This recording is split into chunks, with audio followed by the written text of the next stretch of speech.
What's up with it? Corey from the Fikes family. I'm gonna show you guys how I work with Photoshop.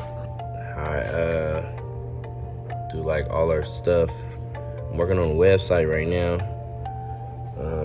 Like I said, I'm gonna show you how I change our top things out. How I do this stuff right here.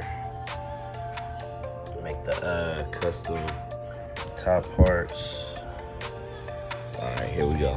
So as you can see, I already did a template already in Photoshop. So I don't know if you know how this stuff is laid out, the templates on here, but this is how the templates show up for YouTube to do it. So it shows up like this. So everything between here and here will show up on mobile.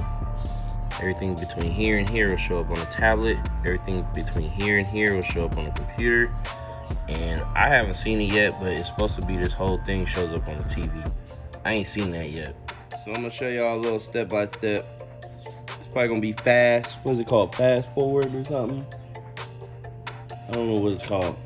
But it's gonna be sped up so you can see what I'm doing.